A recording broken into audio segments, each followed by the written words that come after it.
Hello, hello. Deepa అండి మాట్లాడేది? అవునండి, అవును అవును. నేను జయానండి, అందమైన జీవితం ప్రోగ్రామ్ నుంచి కాల్ చేస్తున్నాను. ఓకే మేడం, చెప్పండి. మాట్లాడొచ్చండి? మాట్లాడొచ్చు మేడం. రైట్. మీ మెయిల్ చూసానండి రాత్రి. ఓకే. చాలా అంటే చదువుతున్నంతసేపు అసలు నాకు ఏంటిది ఇది, ఇలా కూడా జరుగుతూ ఉంటుందా అని అనిపించిందండి. నిజంగా చెప్తున్నాను దీప గారు. ఓకే. సో నాతో పాటు ఇప్పుడు డాక్టర్ గారు కూడా ఉన్నారు, కళ్యాణ్ గారు. నమస్తే సార్. ఒక్కసారి మెయిల్లో నాకు పెట్టిన విషయాన్ని బ్రీఫ్గా మాట్లాడండి. Okay madam. నమస్తే సార్. అమ్మా దీప నమస్తే అమ్మా. అల్లారు ముద్దుగా పెరిగిన అమ్మాయి జీవితం ఈ రోజు నాశనం అయిపోయింది సార్. ఎటువంటి పరిష్కారం లేదు అనుకునే సమయంలో నేను ఈ ప్రోగ్రామ్ చూసి ఏమైనా ఆసరా, ధైర్యం దొరుకుతుందేమో అని మీకు మెయిల్ చేశాను సార్. తప్పకుండానమ్మా, ప్రయత్నం చేద్దాం సార్. చెప్పండి. ఏమైందంటే ఒక రోజు నేను బాబా గుడికి వెళ్ళాను సార్ ఎప్పటిలాగా. తిరిగి వస్తుంటే ఒక అమ్మాయి అక్కడ కూర్చొని ఏడుస్తుంది. గుడిలో ఏడ్చే వాళ్ళు ఎవరైనా జెన్యున్ కాస్ట్ ఏడుస్తారనే ఉద్దేశంతో నేను వెళ్ళి ఆమెని ఓదార్చడానికి ప్రయత్నించాను మేడం. ఇంకా ఆమె మనసులో ఎంత వేదన ఉందో, ఏం బాధ ఉందో తెలియదు. నేను ఎవరో తెలియదు, నా ముఖం కూడా చూడలేదు, అసలు నన్ను చూడలేదు, నా ఆకారాన్ని చూడలేదు. నన్ను నీళ్లు కళ్ళలో నిండిపోయినా ఆమె నన్ను పట్టుకొని వదిలిపెట్టకుండా ఏడుస్తూనే ఉంది. ఏ సంబంధం లేని నాకు కూడా అయ్యో ఏంటి పిచ్చి పిల్లలా ఏడుస్తుందని ఒక నిమిషం నేను ఆమెను ఓదార్చే ప్రయత్నం కూడా చేయలేదు. ఏడవని అనుకుని ఎంతకీ ఏడవపోయేసరికి నేను కదిలిస్తే నాకు ఒక్కసారి మీ ఫోన్ కావాలని చాలా తపనతో ఫోన్ కోసం అంత తప్పించే వాళ్ళని చూడాలి. ఫోన్ కావాలంటే ఇంకా నేను వెంటనే ఇచ్చేసాను. ఫోన్ చేసుకుంది. వాళ్ళ నాన్నగారు అనేసరికి అమ్మాయి పోన్లే వాళ్ళ నాన్నతో మాట్లాడుతుందని నేను పక్కకు వచ్చి నిలబడ్డాను. నాన్నతో మాట్లాడుతుంది కదా అని. ఆ తర్వాత వాళ్ళ నాన్నగారు నాతో మాట్లాడుతా అనేసరికి ఆయన నన్ను చాలా ప్రాధాన్యంగా దీనంగా బ్రతిమాలుకున్నారు. అమ్మ మీరు ఎక్కడున్నారు ఒక్కసారి చెప్పండి, నాకు ఆ లొకేషన్ పంపండి చాలు అని. సరే నేను పంపాను మేడం. ఎక్కడ ఉన్నారు ఏంటి అని ఇద్దరు మీరు ఇక్కడే ఉంటారా అని కనుక్కొని వెళ్ళిపోయాను. కాసేపు ఆగి ఆమెను ఓదార్చే ప్రయత్నం చేసి ఇంటికి తీసుకెళ్దామన్నా ఆమె నిరాకరించింది. ఇక నేను వెళ్ళిపోయాను మా ఇంటికి. మళ్ళీ మరోసారి బాబా గుడికి అదే టైంకి వెళ్ళి చూశాను ఏమైనా కలుస్తుందేమో అని చెప్పి. ఓకే అండి. కలవలేదు. అది మాది చిన్న గ్రామము. ఆ చుట్టుపక్కల ఎవరు వచ్చినా మాకు అందరికి తెలుస్తుంది. నాకు తెలియలేదు, ఏంటో వింతగా ఉంది, ఏం సమస్య అనుకుని వదిలేసాను మేడం. కానీ కొన్ని రోజులకి ఆ అమ్మాయి ఏ ఫోన్ నుంచి అయితే చేసుకుందో దానికి తిరిగి నాకు ఆ నంబర్ నుంచి ఫోన్ వచ్చింది. ఫోన్ వచ్చేసరికి అసలు అన్ని పిడుగు లాంటి వార్తలు, నమ్మలేని నిజాలు. నేను నమ్మాలో లేదో అనుకుంటూ కొంతకాలం గడిపేశాను. ఆమె ఎవరితోనో బయటికి వెళ్ళింది. ఆమె ఇష్టపడిందని కూడా నేను చెప్పలేను. జస్ట్ ఎవరితోనో ఏదో తినడానికి బయటికి వెళ్ళింది. అవతల వ్యక్తి ఒక అబ్బాయి ప్రాధేయపడగా బయటికి వెళ్ళింది. ఇద్దరు కలిసి తిన్నారు. ఆ అబ్బాయి ఏమైనా ఇష్టపడుతున్నా ఈ అమ్మాయి నిరాకరించింది. కదమ్మా, వీళ్ళు ఒక్క నిమిషం అమ్మా దీప, వీళ్ళిద్దరు ప్రేమికులా అంటే? ఎందుకంటే ఇప్పుడు మనం లేదు సార్, లేదు, ఆ అబ్బాయి ఇష్టపడ్డాడు కానీ ఈ అమ్మాయి నిరాకరించింది. ఓకే అమ్మ. ఒకటి దీప, మీకు ఇప్పుడు మీ ఫ్రెండ్ తరపున మీరు మాట్లాడుతున్నారు. ఆ అమ్మాయి మీ ఫ్రెండ్ కూడా కాదు, మీ గుళ్ళో పరిచయమైనటువంటి ఒక వ్యక్తి జాలిపడి ఆ అమ్మాయి యొక్క అంతే. ఓకే, సో మీకు అంతకు ముందు పరిచయం ఫ్రెండ్ కంటే ఎక్కువ బంధంలాగా ఏర్పడిపోయింది ఈ రోజు. ఈ రోజు మీరు చెప్పేటటువంటి ప్రతి ఫ్యాక్టు, మీ ఫ్రెండ్ సంబంధించినటువంటి ప్రతి ఫ్యాక్టు యాక్యురేట్ గా ఉండటం అన్నది కూడా ఇంపార్టెంట్ అమ్మా. సార్ ఇంకా నేను కొన్ని చెప్పలేకపోవచ్చు సమయభావం వల్ల, కానీ చెప్పే ప్రతిదీ నిజం సార్. చెప్పండి అమ్మా, చెప్పండి సార్. అబ్బాయి ఎంతో ప్రాధాయపడగా ఐస్ క్రీమ్ పార్లర్ కి వెళ్ళి ఏదో తిన్నారు. ఆ తర్వాత అబ్బాయి మాట ఇచ్చిన ప్రకారం నేను ఇంకా నిన్ను కలవను అన్నాడు. మాట ఇచ్చిన ప్రకారం ఒక నెల రోజులు ఏమో కలవలేదంట సార్. తర్వాత ఒకసారి ఎదురుపడగానే ఈ అమ్మాయి మరి ఒంటరితనంతోనో ఏమో ఆ సంగతి నాకు అర్థం కాలేదు, కానీ తిరిగి ఆ అబ్బాయిని ఇష్టపడిపోయింది. ఓకే అండి. చాలా అంటే చాలా అపర కోటీశ్వరులు అని చెప్పాలి మేడం అమ్మాయి వాళ్ళు. ఓకే. వయసు ఎంత ఉంటుందండి అమ్మాయికి దీప? 22 ఏళ్ళు ఉంటాయేమో మేడం. మీరు గుళ్ళో చూసినప్పటికీ? అవును. ఓకే అండి. ఇది కరోనా ముందు ఎప్పుడో జరిగిన సంగతి మేడం. ఓకే. ఆ తర్వాత ఇద్దరు ఇష్టపడ్డారు. పెద్దలు ఒప్పుకునే పరిస్థితి లేక వాళ్ళకి ఒప్పించేటువంటి స్తోమత, జాబ్ ఇటువంటివి ఏమీ లేక వెళ్ళిపోయారు. వెళ్ళిపోయిన తర్వాత ఆ అబ్బాయి ఏదో ఉద్యోగం కోసం వెతుక్కుంటాను, నువ్వు ఫోన్ పక్కన పెట్టు, మీ అమ్మ నాన్న వాళ్ళు మనల్ని ఎలాగైనా పట్టుకుంటారు, నాకు ఉద్యోగం వచ్చే వరకు నువ్వు కాస్త ఓర్చుకో, ఒక చిన్న గది మారుమూల ప్రాంతానికి వెళ్దామని చెప్పి ఏవో చెప్పేసి ఆ అమ్మాయిని ఇంట్లో ఉంచాడు. నువ్వు బయటకు వస్తే నిన్ను పట్టేసుకుంటారు, వెళ్ళిపోతారు, ఒక పాప పుడితే కనుక ఇంకేంటి మన ఇద్దరి ఇళ్లలో ఒప్పేసుకుంటారు, నువ్వు దాని గురించి ఏం దిగులు పడక, ఈలోకి నా ఉద్యోగం కూడా వచ్చేస్తుందని చెప్పి ఆ అమ్మాయిని నమ్మబలికాడు. వెళ్ళిపోలేదు, ఇద్దరు చెప్ప పెట్టకుండా ఇల్లోపోయారు, పారిపోయారు. అవును సార్.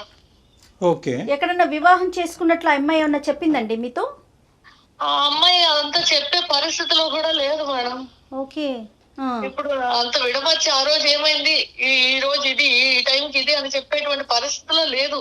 ఓకే, తను చూస్తే మీకు ఏమన్నా అనిపించిందా? పోతుంటే నేను అర్థం చేసుకున్నాను కొన్ని మాటలు, అలా ఉంది. కాదు దీప, ఇప్పుడు అమ్మాయిని చూడగానే మనకు అర్థమవుతుంది కదా, పెళ్ళయింది అవలేదు అనే విషయం తెలుస్తూ ఉంటుంది కదా, అట్లా మీకేమన్నా తోచిందా? లేదు మేడం, పెళ్లి చేసుకోలేదనే అనిపించింది నాకు. రైట్. ఓకే, తర్వాత ఏం జరిగిందండి? తర్వాత నాకు చెప్తుంటే నేను నివ్వెరపోయాను.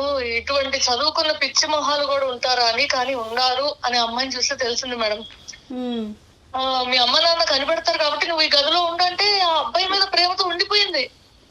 తర్వాత నా జీవితం ఏంటి, వాళ్ళు కనిపెట్టకపోయినా నేను చదువుకున్న చదువుకు అర్థం ఏంటి, నేను వెలుగు చూస్తున్నానా, ఎండను చూస్తున్నానా, లోకాన్ని చూస్తున్నానా, ఎక్కడున్నానో అని తెలుసుకోకుండా అమ్మాయి ఉండిపోయిందంట. ఈ అమ్మాయి, ఒక్క నిమిషం దీప, ఈ అమ్మాయి చదువు బ్యాక్గ్రౌండ్ ఏంటమ్మా? చూస్తుంటే ఎలా అనిపిస్తా ఉంటది? ఈ అమ్మాయి అమ్మాయి సార్, చదువుకున్న అమ్మాయి. ఓకే, చదువుకున్న అమ్మాయి నెంబర్ 1. నెంబర్ 2 ఏంటంటే లోకజ్ఞానం ఉందమ్మా ఈ అమ్మాయికి? అంటే కొద్దిగా చాలా తెలివైన అమ్మాయి, లోకజ్ఞానం ఉంది.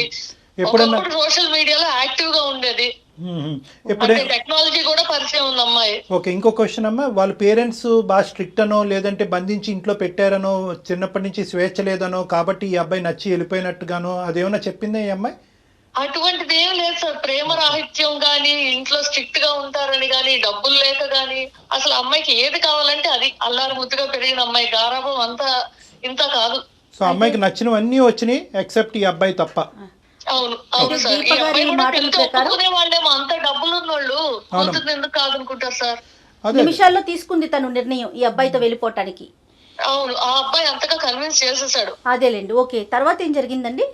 తర్వాత మేడం, అసలు అమ్మాయి చెప్తుంటే నేను కొంతకాలం నమ్మాలా వద్దని ఉండిపోయాను. ఏంటంటే ఆ అమ్మాయి బయటికి రాలేదు, ఆ అబ్బాయి బయటికి వెళ్ళి ఏం కావాలో అన్ని చూసుకొని, తనకు కావాల్సినంత వరకు డబ్బులు, తిండి, మందు అన్ని తెచ్చుకొని రూమ్ కి వచ్చి హ్యాపీగా బిందాసి ఎంజాయ్ చేసి, ఈ అమ్మాయి గురించి ఏం పట్టించుకోకుండా, తల్లిదండ్రులు మిస్ అయిన అమ్మాయి ఎంత బాధగా ఉంటుంది, ఆమె బాధల గురించి కూడా ఏం ఆలోచించకుండా కేవలం ఒక వస్తువులాగా ట్రీట్ చేసి, ఇంకా చెప్పలేనండి బాధలు ఆ అమ్మాయికి చూపించాడు.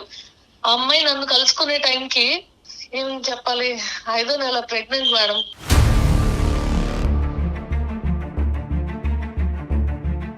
పెళ్లి కాలేదు, ఎవరికి తెలీదు, ఒక మెడికేషన్ లేదు, ఒక టెస్ట్ లేదు. My God.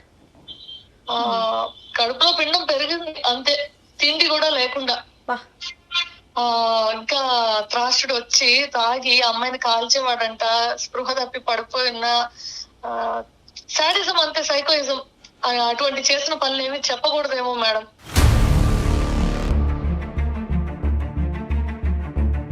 పీక్స్ లో మొత్తం చూపెట్టేశాడు. ఎలా అంటే ఆ అమ్మాయి సిగ్గుపడి ఒంటి మీద ఏమన్నా కనిపిస్తే ఏమో బయటికి రాకూడదు, ఓకే, పిచ్చి దాన్ని ముద్రేస్తారు, అలాగా బయటికి వచ్చేందుకు భయపడేంతగా చేస్తాడు ఆ అమ్మాయిని.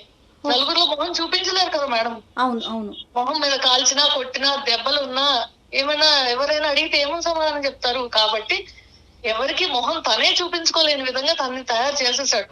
Okay. Contact with her parents అమ్మ, అమ్మాయి ఎటువంటి ప్రయత్నం చేయలేదా వాళ్ళ పేరెంట్స్ తో? అంటే ఇంత లిటరలీ ఇది కిడ్నాప్ కిందే వస్తుంది, అంత ఇష్టమై వెళ్ళినా కూడా. అవును సార్, ఆ రోజు 5వ నెల బయటికి తెలిసింది, అంటే బయటికి తెలిసేంత కడుపు వచ్చింది. డాక్టర్ దగ్గరికి వెళ్ళలేదు కాబట్టి బయటికి తెలిసేంత కడుపు వచ్చి, తనకు అన్ని సూచనలు తెలిసాక నేను ప్రెగ్నెంట్ అని అబ్బాయికి చెప్పి, బాబా దీవెనైనా తీసుకుందాము, గుడికొద్దాము అని చెప్పి వచ్చిందంట. ఇప్పుడు తర్వాత ఏం జరిగింది దీప గారు? ఆ తర్వాత అంటే ఫోన్లన్నీ లాగేసుకున్నాడా? ఫోన్లన్నీ లాగేసుకున్నాడు. అసలు అమ్మాయి దగ్గర ఏమీ లేదు మేడం. ఆడవాళ్ళకి కావాల్సిన మినిమం నెలకి ఏం అవసరం ఉంటాయి అవి కూడా లేదంటే చూడండి.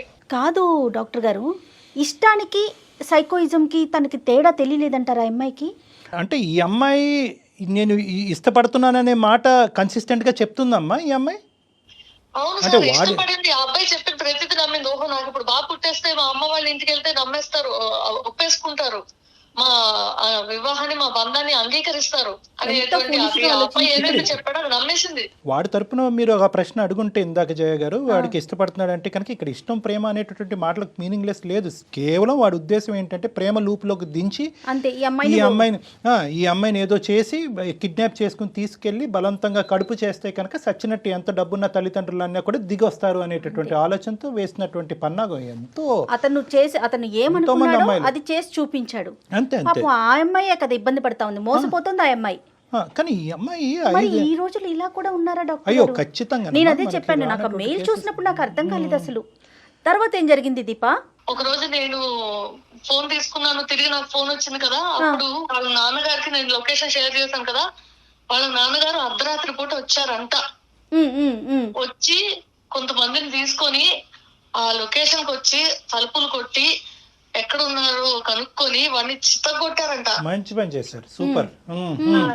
చిత్తగొట్టి ఇంక చచ్చిపోతాడు అన్న టైంలో అర్ధరాత్రి కాబట్టి వీళ్ళ చేతికి చిక్కకుండా ఎటో దాక్కుని ఎటో పారిపోయాడంట మేడం. ఓకే.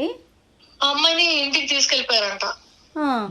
మరుసటి రోజు ఒక ఇల్లు ఖాళీగా ఉంది, అక్కడ ఎవరు లేరు. చూస్తేనేమో అంతా లోపల అసలు మనుషులు ఉండదగిన ఇల్లు కాదు అనే విధంగా ఉంది. ఒక బందికాన అంతే. బందికాన కరెక్ట్. బందికాన ఇక్కడే ఉంది అని అందరికి ఊళ్ళో నిర్గాంతపోయారు. మీరు కలిసిన ఎన్ని రోజులకి ఇప్పుడు పేరెంట్స్ వచ్చి వెనక్కి తీసుకెళ్లారు? కలిసిన కొన్ని రోజులకే సార్. సో 5 నెలల ప్రెగ్నెంట్. ఓకేనా? 5 నెలలోనే వచ్చి తీసుకెళ్లారు. అమ్మాయి ఓకే, అక్కడి వరకు అమ్మాయి అనుకోవడానికి లేదు సార్, అసలు నిప్పుల్లో పడిన అమ్మాయి పెనం మీద నుంచి అయ్యో తీసుకొని వెళ్ళారు. అంతా సమస్యపోయి ఉంటుంది అనుకుని నేను ఆ నంబర్ సేవ్ చేసుకోలేదు, వదిలేశాను. ఓకే. మళ్ళీ నేను ఎప్పుడు కాంటాక్ట్ చేయడానికి ప్రయత్నించలేదు. తర్వాత నుంచి నా చదువు, నా ఉద్యోగం ఏంటో నేను నా పనిలో బిజీ అయిపోయాను మేడం. అయితే కొంతకాలానికి ఆ నంబర్ నుంచి నాకు తిరిగి ఫోన్ వచ్చింది. నువ్వు నాకు హెల్ప్ చేశాను అనుకుంటున్నావు కదా బాబా సాక్షిగా, ఇప్పుడు నేను ఒక మాట చెప్తాను, నువ్వు కాదనకూడదని ముందే బాబా మీద ఒట్టేయించుకుంది. సరే కష్టంలో ఉన్న అమ్మాయికి మనం ఒట్టేస్తే ఏం పోతుందిలే అనే ఉద్దేశంతో అది దేవుడి సాక్షిగా అంటుంది. సరే నేను ఓకే అన్నాను, నీకేం కావాలన్నా నేను చేయడానికి సిద్ధంగా ఉన్నాను, ఓకే అని చెప్పి మాట ఇచ్చేసాను. మాట ఇచ్చాక అసలు కథ చెప్పడం మొదలు పెట్టింది. అక్కడ వాళ్ళ అన్నయ్య, చెల్లి, అమ్మ, వాళ్ళ నాన్న కోటీశ్వరులు అని చెప్పాను కదా మేడం, దేశాలు తిరుగుతుంటారంట. ఓకే. ఆయన ఎప్పుడైతే బయటికి వెళ్ళారో, ఆయన ఉన్నప్పుడు అంతసేపు నటించి ఇంకా బయటికి వెళ్ళాక కొట్టుడే మేడం. అయ్యో రామా. అంటే వాళ్ళ ఉద్దేశం ఏంటంటే ఈ బిడ్డని మేము పెంచలేము, తండ్రి ఎవరికో చెప్పలేము, కనీసం నువ్వు చచ్చిపో, నీ బిడ్డ చచ్చిపో. కన్న తల్లి చెల్లికి పెళ్లి కావాల్సిన చెల్లి ఉంది, నీ మూలాన్ని ఇప్పుడు నేనేం చేయాలి, నేనేం సమాధానం చెప్పాలి, నా కోడలు నా ముందు ఇప్పుడు నన్ను అడిగితే నిలదీసేదానికి నేనేం సమాధానం చెప్పాలి. వాళ్ళు సమాజం గురించి ఆలోచించారే గానీ బిడ్డ భవిష్యత్ ఏమైంది, జీవితం ఆల్రెడీ నాశనం అయిపోయింది అనేది వాళ్ళకి తట్టలేదు మేడం. ఆ తర్వాత నా దగ్గరికి పరిగెట్టుకుంటూ వచ్చేసింది అమ్మాయి. అమ్మాయికి నెలలు నిండిపోతున్నాయి, ఈ ఏం వైద్యం అందించాలన్నా మా దగ్గర డబ్బులు లేవు. ఈ లోపు లాక్డౌన్ వచ్చేసింది మేడం. స్కాన్స్, మెడిసిన్స్ ఇవన్నీ చేయడానికి మాకు చేత కాక, మా దగ్గర డబ్బులు లేక ఒక ఆయుర్వేదం డాక్టర్ దగ్గర తీసుకెళ్ళాం మేడం. ఇక్కడ మొదలైంది అసలు మాకు షాక్.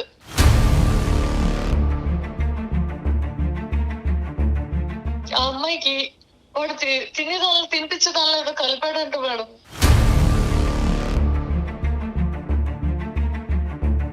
మూడు రోజులు వరుస పెట్టి తీసుకెళ్తే అమ్మాయి చేత ఏదో కక్కించారు మేడం. ఖాళీ కడుపున కక్కితే కడుపులోంచి ఎంత ఎంత ఎంత వచ్చేదంటే ఆ పిండం కక్కి పిండం ఏమైనా వచ్చేస్తుందేమో అన్నంత పట్టుకోలేకపోయాం అమ్మాయిని.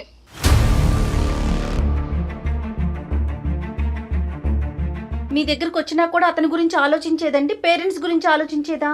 అసలు పేరెంట్స్ బాధ పెట్టారనేది తప్ప, నాకు అబ్బాయి కావాలి, ఇంత హింస పెట్టినోడైనా గానీ అబ్బాయిని ఏం నిన్నిచ్చేది కాదు. అబ్బాయి కావాలి. ఒక హిస్టీరిక్ పేషెంట్ కి కక్కాక తగ్గిపోయింది మేడం. ఏమైనా గుర్తున్నాయమ్మా ఆవిడకి గతంలో జరిగినటువంటి సంఘటనలు అవన్నీ గుర్తున్నాయా ఈ కక్కిన తర్వాత? సార్ కానీ వెర్రి విపరీతం పిచ్చి వాడు కావాలనేటువంటి ఆ విపరీతమైనటువంటి తత్వం అయితే లేదు, ఆ విపరీతమైనటువంటిది లేదు. వయసుకి మించినటువంటి భారాన్ని నువ్వు మోస్తున్నావు కదా సార్. మా ఇంట్లో ఎన్ని మాటలు అంటుంటారో మీరు ఊహించగలరా సార్? అదే అంటే నువ్వు ఎందుకు ఇట్లా చేస్తున్నావు అంటే రేపు నువ్వు చేస్తే కూడా ఇటువంటి విధంగా మేము ఓకే అని చెప్తాం అనుకుంటున్నావా అని చెప్పేసి ఒకనొక సందర్భంలో అయితే సార్ నన్ను ఇంట్లోంచి కూడా బయటికి గెంటేశారు సార్. అయ్యయ్యో. కానీ నేను ఆ అమ్మాయికి నిలబడ్డాను. కారణం ఏంటంటే నా ఆరోగ్యం బాగుంది, నా మనస్థితి బాగుంది, నేను ఒక ఆడపిల్లని. ఇంకా ఉద్యోగాలు చేయకుండా పూర్వం ఎలా అయితే ఇళ్లలో కూర్చున్నారో అలా ఉండడమే ఉత్తమం అనిపిస్తుంది మేడం. బయటికి రావాలంటే భయం వేస్తుంది దాని కథ విన్నాక. నేను మిమ్మల్ని కోరుకునేది ఒకటే, ఈ కార్యక్రమం ద్వారా అందరికి ఒక అవేర్నెస్ అనేది రావాలి. ఇష్టం లేకపోతే నిరాకరించే హక్కు మాకు లేదా సార్? ఖచ్చితంగా ఉంది దీప. వాడిని ఏం చేస్తే తిరిగి దీని జీవితం బాగుపడుతుంది సార్? అమ్మ దీప, ఇది చాలా దారుణమైనటువంటి పరిస్థితి. మాకే ఎంతో ఇదిగా ఉంది. అలాంటిది నువ్వు ప్రత్యక్షంగా ఇది చూసిన తర్వాత నువ్వు ఎలా ఫీల్ అవుతున్నావు అన్నది మాకు అర్థం అవుతుంది. దాని బిడ్డ నాకు చూసుకోలేదు, అది పడుకోలేదు, లేవలేదు. దానికి అర్థం కాదు సార్. బిడ్డ ఏడుస్తుంటే ఏం చేయాలని ఉన్నంతలో మేము మాకున్నవన్నీ అమ్ముకొని మాకు చేతనైంది మేము చేస్తూ 3 స్నేహితులం దానికోసం బయటకు వచ్చి పెద్దవాళ్ళకి తెలియకుండా ఒక రూమ్ తీసుకొని స్టడీకి వెళ్తున్నాం అని చెప్పి ఒకళ్ళ తర్వాత ఒకళ్ళు వచ్చి దానికి సపోర్ట్ చేస్తూ తిరిగి మేము ఇంటికి వెళ్తున్నాం సార్. గ్రేట్ అమ్మా. బిడ్డ వయసు ఎంత అమ్మా దీప? బిడ్డ వయసు 7 వస్తుంది సార్. మీరు కానీ మేము కానీ ప్రజలకి చూసేటటువంటి ప్రేక్షకులకి ఇచ్చే మెసేజ్ ఏంటంటే, ఒకటి నెంబర్ 1, ఇలాగా అనామికులు నమ్మొద్దు, ప్రేమ అనేటటువంటి మత్తులో మోసపోవద్దు, తల్లిదండ్రులని ధిక్కరించి ఇలా పారిపోయే ప్రయత్నం చేయొద్దు అనేది ఒకటి. రెండోది ఏంటంటే కనుక మీరు చెప్పేటటువంటి వర్జన్ బట్టి ఇలా విషపూరితమయ్యేటటువంటి పదార్థాలు తీసుకోవటం వల్ల మీ మైండ్ మీ కంట్రోల్లో ఉండదు, మీ బాడీ మైండ్ యాక్సెస్ కట్ అవుతుంది, మీరు ఏం చేస్తున్నారో కూడా తెలియదు అన్నది రెండోది. మూడోది ఏంటంటే, ఎంతకాలం ట్యూషన్లు చెప్పుకుంటూ ఈ అమ్మాయిని కాపాడుకుంటూ ఉంటారమ్మా? ప్రస్తుతం ఆ అమ్మాయి పరిస్థితి ఎలా ఉంది, మానసిక పరిస్థితి ఎలా ఉంది? సార్ ఇప్పుడిప్పుడే కోలుకుంటుంది సార్, కోలుకుంటుంది. కానీ ఇక నేను నా జీవితం మొదలు పెట్టాలి అన్నంత దృఢ నిశ్చయంతో లేదు ఆ పిల్ల. అప్పుడే రాదులేమ్మా కదమ్మా. వాళ్ళ పేరెంట్స్ని మీరు అందరూ ఒకసారి కాంటాక్ట్ చేయడానికి ట్రై చేశారా? పోనీ వాళ్ళు ఎక్కడుంటే అక్కడ వెళ్ళి డైరెక్ట్ కలవటానికి ట్రై చేశారా? ఈ అమ్మాయికి ఉండేటటువంటి దారుణమైనటువంటి పరిస్థితిని వాళ్ళకి వివరించి చెప్పడానికి ట్రై చేశారా? ఎందుకంటే అది చాలా ఇంపార్టెంట్ అమ్మా. మేము అని తెలియకుండా, ఆ అమ్మాయి తరపున అని తెలియకుండా ఒకసారి ఎవరితోనో వాళ్ళ నాన్నగారితో మాట్లాడించాం. అసలు అమ్మాయి ఉందని రికగ్నైజ్ చేయట్లేదు, తిరిగి ఆహ్వానించడానికి వాళ్ళు సిద్ధంగా లేరు సార్. కానీ ఈ అమ్మాయితో మీరు ఎప్పుడైనా అడిగారా అతని పేరెంట్స్ ఎక్కడ, అసలు అతను ఏం చదువుకున్నాడు, అతని బ్యాక్గ్రౌండ్ ఏంటి, అదేమన్నా చెప్పిందండి ఈ అమ్మాయి? పిచ్చిదానికి ఏమి తెలియదు మేడం. మీరేం కోరుకుంటున్నారమ్మా? అంటే ఈ అమ్మాయి ఫస్ట్ నేను కోరుకునేది ఒకటి, నేను ఎంతవరకు తప్పు చేశాను, ఎంతవరకు దానికి నేను అన్యాయం చేశాను అనేటువంటి స్టేజ్ లో నా ఫ్యామిలీ నన్ను తీసుకొచ్చింది. నువ్వు అస్సలు గిల్ట్ ఫీల్ అవ్వద్దమ్మా. నువ్వు ఒక చాలా చాలా గొప్ప పెద్ద మనసుతో, ఎటువంటి స్వార్థం లేకుండా, ఒక మానవతా దృక్పథంతో ఏ మనిషి కూడా ఇంకో మనిషికి ఈ స్థాయికి హెల్ప్ చేయనటువంటి విధిగా హెల్ప్ చేశావు, అందులో డౌటే లేదు. మంచితనం ఇంకా మిగిలి ఉంది అని చెప్పడానికి మీరే ప్రత్యక్ష ఉదాహరణ దీప. ఎగ్జాక్ట్లీ. ఎక్కడ గిల్టీగా ఫీల్ అవ్వద్దు ఈ విషయానికి ఆ సంబంధించి. విషయంలో మీరు గిల్టీగా ఫీల్ అవ్వద్దమ్మా. కానీ సార్ అయితే నాకు చిన్న సహాయం చేయండి సార్. ఇక పైన నేను వేయబోయే అడుగు రైట్, ఇటువంటి గిల్ట్ నాకు కలగకుండా ఉండే విధంగా ఏమైనా మీరు సలహా ఇవ్వండి సార్. చాలు. నేను నీ స్థానంలో ఉంటే కనుక I will always try and bond this girl back to her parents. ఇది గుర్తుపెట్టుకో అమ్మా. ఇంతవరకు ప్రేమ చూపెట్టినటువంటి తల్లిదండ్రులకి ఇప్పటికీ ప్రేమ మిగిలుంటాదా అంటే కనుక బహుశా అది కరెక్ట్ కాదేమోనమ్మా. తల్లిదండ్రుల ప్రేమ అనేటటువంటిది ఎప్పటికీ పదిలంగా ఉంటుంది. అప్పుడు జరిగినటువంటి ఆ ట్రామాటిక్ సిచ్యువేషన్లో ఒక ఉన్నతమైనటువంటి కుటుంబం ఈ అమ్మాయి ఇంట్లోంచి పారిపోవటమే కాకుండా ప్రెగ్నెంట్ అయ్యి ఇంటికి వచ్చిందా అనేటటువంటి ఒక భయంకరమైనటువంటి మానసిక పరిస్థితిలో సహించలేక ఆ విధంగా ట్రీట్ చేసి ఉంటారు. అది వాళ్ళకి జీర్ణించుకోవడానికి చాలా టైం పట్టుంటుంది. కానీ వాళ్ళు ఎక్కడుంటారో తెలుసుకోండి. సో ఫస్ట్ ఈ ఇష్యూ ఏదైతే ఒక మానవతా దృక్పథంతో మీరు మొదలు పెట్టారో దీనికి ఒక ఎండ్ పాయింట్ మీరు పలకగలిగితే కనుక ఆటోమేటిక్గా మీ పేరెంట్స్ ఓకే జరిగితే ఏదో జరిగింది, నువ్వు మీ ఆ అమ్మాయిని ఆ విధంగా యాక్సెప్ట్ చేసావు, ఆ అమ్మాయికి ఒక దారి చూపెట్టి బయటకు పంపించావు కాబట్టి నిన్ను మళ్ళీ మేము యాక్సెప్ట్ చేస్తున్నాం ఉంటుంది. తల్లిదండ్రులు ఈ విధంగా ప్రవర్తించడం, ఈ విధమైనటువంటి ఇమోషనాలిటీ చూపెట్టడం is equal to no love అని అనుకోవటానికి కాదు. ప్రేమ చచ్చిపోయింది, తల్లిదండ్రులు బిడ్డలకి మధ్యన ప్రేమ చచ్చిపోయింది అనేటటువంటిది కాదమ్మా. ఇవన్నీ ఇమోషన్స్, భావోద్రేకాల మధ్యన జరిగేటటువంటి తాత్కాలికమైనటువంటి సంఘటనల కిందే మనం పరిగణించాం. ఎన్నిసార్లైనా, ఎన్ని రోజులైనా, ఎంత కష్టమైనా కూడా ఆ బాండ్ని, ఆ తల్లిదండ్రుల మధ్యన ఆ బిడ్డ యొక్క బాండింగ్ ని ఎస్టాబ్లిష్ చేయవలసినటువంటి బాధ్యత మీ భుజం మీద ఉంది. వాళ్ళ ఇంట్లో ఈ అమ్మాయి అంటే అత్యద్భుతమైనటువంటి ప్రేమ ఆప్యాయతలు ఉన్నాయి అనేటటువంటిది వీడితో పారిపోక ముందే ఆ అమ్మాయి ఎలా జీవించింది అనేటటువంటి మాటలోనే మనకు అర్థమవుతుంది.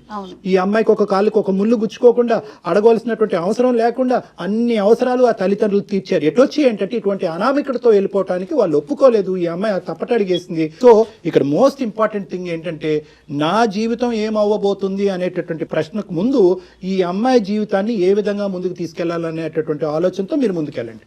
దానికి తోడు అటువంటి ఆలోచన, ఆ భయం, ఆ అభద్రతతోనే నేను ఫస్ట్ మిమ్మల్ని కాంటాక్ట్ అయ్యాను సార్.